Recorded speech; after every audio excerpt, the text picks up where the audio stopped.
शहादा शहरात एकाच रात्री 3 घरफोड्या. तापी रेसिडेन्सी परिसर हादरला. लाखोंचा ऐवज लंपास. पोलिसांपुढे चोरट्यांचे मोठे आव्हान.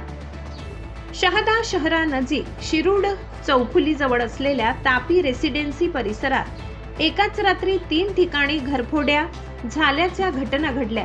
या घटनेत चोरट्यांनी लाखो रुपयांचे दागिने व रोख रक्कम चोरून नेल्याचे उघडकीस आले आहे. रात्रीच्या अंधाराचा फायदा घेत चोरट्यांनी बंद असलेल्या घरांमध्ये घरफोडी केल्याने भीतीचे वातावरण पसरले आहे.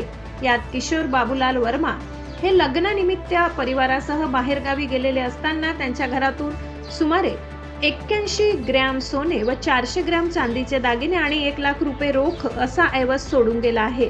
तसेच वैभव पाटील यांच्या घरातूनही 20 ग्रॅम सोन्याचे दागिने व 5,000 रुपये रोख आणि 2 घड्याळे चोरट्यांनी लंपास केली आहेत.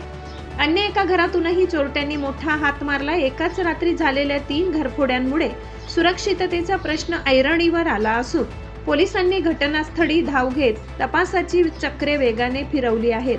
याशिवाय ठसे तज्ञ व श्वान पथकालाही पाचारण करण्यात आले होते, मात्र त्यातून काही ठोस निष्पन्न झालेले नसल्याने पोलिसांपुढे या घटनेतील चोरट्यांचा शोध घेण्याचे मोठे आव्हान उभे आहे.